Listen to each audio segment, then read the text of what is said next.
Roma pasal 2, hukuman Allah atas semua orang.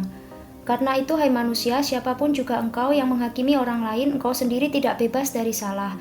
Sebab dalam menghakimi orang lain, engkau menghakimi dirimu sendiri, karena engkau yang menghakimi orang lain melakukan hal-hal yang sama. Tetapi kita tahu bahwa hukuman Allah berlangsung secara jujur atas mereka yang berbuat demikian. Dan engkau, hai manusia, engkau yang menghakimi mereka yang berbuat demikian, sedangkan engkau sendiri melakukannya juga, adakah engkau sangka bahwa engkau akan luput dari hukuman Allah? Maukah engkau menganggap sepi kekayaan kemurahannya, kesabarannya, dan kelapangan hatinya? Tidakkah engkau tahu bahwa maksud kemurahan Allah ialah menuntun engkau kepada pertobatan?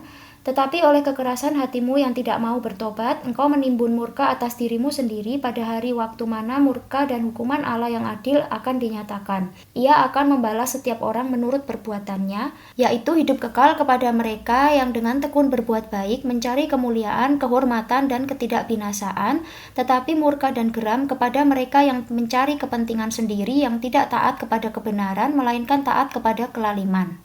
Penderitaan dan kesesakan akan menimpa setiap orang yang hidup yang berbuat jahat, pertama-tama orang Yahudi dan juga orang Yunani, tetapi kemuliaan, kehormatan, dan damai sejahtera akan diperoleh semua orang yang berbuat baik, pertama-tama orang Yahudi dan juga orang Yunani.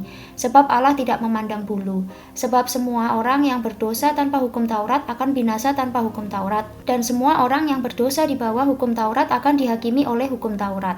Karena bukanlah orang yang mendengar hukum Taurat yang benar di hadapan Allah, tetapi orang yang melakukan hukum Tauratlah yang akan dibenarkan. Apabila bangsa-bangsa lain yang tidak memiliki hukum Taurat oleh dorongan diri sendiri melakukan apa yang dituntut hukum Taurat, maka walaupun mereka tidak memiliki hukum Taurat, mereka menjadi hukum Taurat bagi diri mereka sendiri. Sebab dengan itu mereka menunjukkan bahwa isi hukum Taurat ada tertulis di dalam hati mereka, dan suara hati mereka turut bersaksi, dan pikiran mereka saling menuduh atau saling membela. Hal itu akan nampak pada hari bila mana Allah sesuai dengan janji yang kuberitakan akan menghakimi segala sesuatu yang tersembunyi dalam hati manusia oleh Kristus Yesus.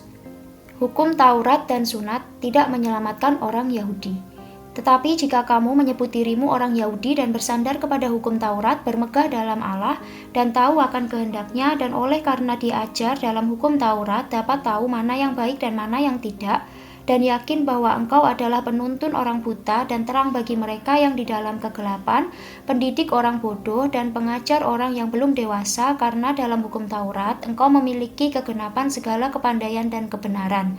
Jadi, bagaimanakah engkau yang mengajar orang lain? Tidakkah engkau mengajar dirimu sendiri? Engkau yang mengajar jangan mencuri, mengapa engkau sendiri mencuri? Engkau yang berkata jangan berzinah, mengapa engkau sendiri berzinah? Engkau yang jijik akan segala berhala, mengapa engkau sendiri merampok rumah berhala? Engkau bermegah atas hukum Taurat, mengapa engkau sendiri menghina Allah dengan melanggar hukum Taurat itu? Seperti ada tertulis, sebab oleh karena kamulah nama Allah dihujat di antara bangsa-bangsa lain. Sunat memang ada gunanya jika engkau menaati hukum Taurat, tetapi jika engkau melanggar hukum Taurat, maka sunatmu tidak ada lagi gunanya. Jadi jika orang yang tak bersunat memperhatikan tuntutan-tuntutan hukum Taurat, tidakkah ia dianggap sama dengan orang yang telah disunat?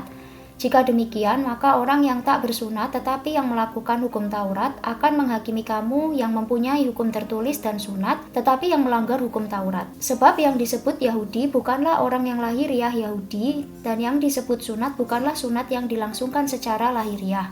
Tetapi orang Yahudi sejati ialah dia yang tidak nampak keyahudiannya, dan sunat ialah sunat di dalam hati secara rohani, bukan secara hurufiah. Maka pujian baginya datang bukan dari manusia melainkan dari Allah.